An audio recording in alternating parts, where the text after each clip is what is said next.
উঠবে না? ওটো ওটো তাকাতে পারছি না।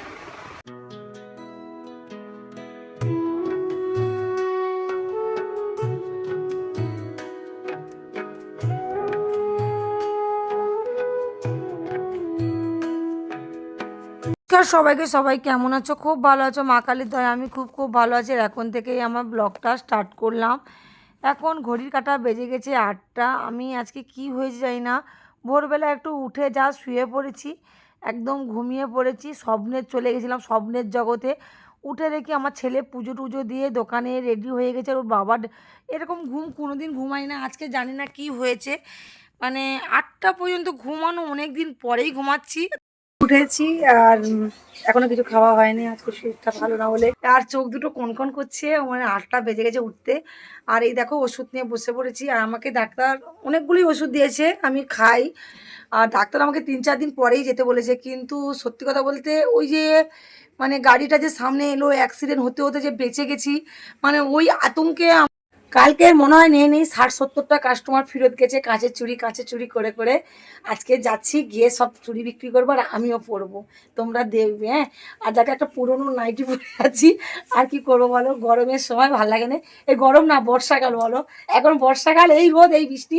আর আমার মেয়ের তো বিশাল গরম, এসি চালিয়ে পাখা চালিয়ে রেখেছে। আর আমাকে ডাক্তার বলেছে ঠান্ডায় থাকতে না, এসিতে থাকতে না, আর মানে ঠান্ডাতে আমাকে একদমই থাকতে না বলেছি। কিন্তু মেয়ের জন্যে পারি না, মেয়েকে বলেছি তুই আজকে দাদার সঙ্গে শুবি, আমার সঙ্গে শুবি না, খুবই কষ্ট হয়, আমার গলায়ও কষ্ট হয়, আর এদিকে দাঁতের যন্ত্রণায় আর পাচ্ছি না। দেখো শরীরটা যত একটু খারাপ খারাপ বলেছি, আমার কর্তামশাই আমার একটু হেল্প করে দিচ্ছে। হ্যাঁ, আমি কিন্তু ঘুমাচ্ছিলাম, বাবু বাজারে গিয়ে পালং, কচু, ইলিশ, চিংড়ি সব কিনে এনে চলে এসছে। যেহেতু কালকে কলকাতায় গেছিলো, ভালোভাবে খাওয়া টাওয়া হয়নি, ওই জন্য দেখো কচুগুলোকে কাটছে, দেখেছো কি সুন্দর করে কাটছে। এতটা সুন্দর মনে আমি পারি না। উনি কচু কাটুক, আমি এদিকে একটু সকালবেলার টিফিনটা খেয়ে নিই। সকালবেলা ওষুধ খেলাম, তোমরা দেখলে। আরও ওষুধ খাই, তোমাদেরকে আর দেখানো হয় না, কত ওষুধ দেখাবো বলো। লোক খালি বলবে তোমার কি কাজ নেই, তুমি এইসব করে বেড়াও। কিন্তু যেইটুকুনিটা দেখানো সেইটুকুনিটাই তোমাদেরকে দেখাই। আজকে কি জানি ইচ্ছে হলো চিড়ে খাই, চিড়ে আর কলা, আম, গুড়ের বাতাসা নিয়ে খেতে বসি। আর দুধ আর খাবো না, দুধটা খেতে একটু ইচ্ছে করছে না। আজকে কী সব খেতে ইচ্ছে করছে দেখো, ভুং ভাং। আর আমটা দেখো কীরকম হয়ে গেছে, বাইরটা শক্ত আর ভিতরটা পুরো পেকে একদম পুরো গলে গেছে। যাই পারে হোক, আমটা কিন্তু প্রচুর মিষ্টি আছে, আর মানে খেতেও ভালো লাগছে। একদম চিড়ে, কলা, বাতাসা দিয়ে, আম দিয়ে দুর্দান্ত খেতে লেগেছে। আর অনেক দিন পরে খাচ্ছি বলে নাকি জানি না, খুবই ভালো লেগেছে। দোয়েল বুড়ি এখন পড়তে গেছে, আর ওর বাবা তো কচু কাটছে, কচু, চিংড়ি মাছ।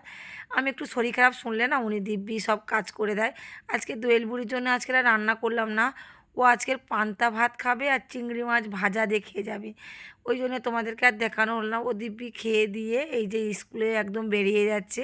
এখন কিন্তু 10:30 বেজে গেছে।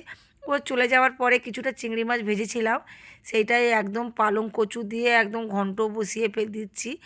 আর যেহেতু ইলিশ মাছের ঝোল হচ্ছে, আর পালং কচুর ঘন্ট আর ইলিশ মাছ ভাজা, ঝটপট রান্না হয়ে যাচ্ছে। এইবার দেখো আমি একটু ঢং করছি, কেন বলো তো, একটু আজকের ইচ্ছা করছে যে একটু ফেস প্যাক মাখি, যেহেতু রান্নাবান্না হয়ে গেছে।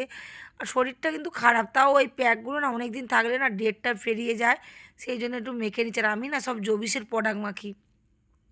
জবিস হচ্ছে হার্বাল প্রোডাক্ট, কোনো প্রবলেম হবে না, একটা ছোট বাচ্চা বড় সবাই ইউজ করা যায়। আর আমি এটা মেখে অনেকটা উপকার পেয়েছি, ওই জন্যেই আমি জবিসটা মাখি। আগে সমিজ মাখতাম, সমিজে আমার জন্য তেমন একটা কাজ হতো না। এই দেখো গোলায় টোলায় চারদিক একদম ভূতবাবু সেজে নিচ্ছি। কেমন লাগছে দেখো, পুরো ভূতের মতো লাগছে আমাকে। যাই পারে হোক, এখন মুখ টুক ধুয়ে খেয়ে দিয়ে একদম টানা, এটা হচ্ছে দুপুর 2টোর ভিডিও, একদম টানা দোকানে চলে গেছি, গিয়ে একদম পুরো সবুজ সবুজ কাঁচের চুড়ি, যেইগুলো তোমাদের বলেছিলাম তোমার দাদাভাই কলকাতায় আনতে গেছিলো, সেই সব নিয়ে অলরেডি চলে এসছে বাড়িতে।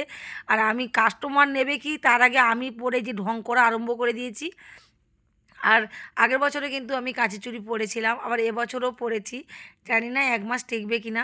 তারপরে একটু ইচ্ছে হলো, আমি যে ফোনে এডিট করি, চোখটা বড্ড কনকন করে, তার জন্যে গেলাম চশমা কিনতে। চশমা দোকানে গিয়েও একটু দেখো না, বুড়ি বয়সে কি চশমা পরে খুঁজে পাইনি, একদম পুরো দিদিমণি দিদিমণি লাগছে।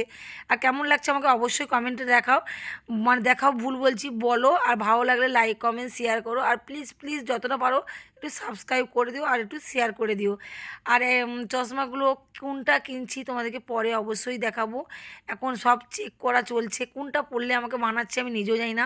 অবশেষে এই চশমাটা নিয়ে আমি বাড়িতে ফিরলাম। আজকে এখানে রাখলাম, টাটা।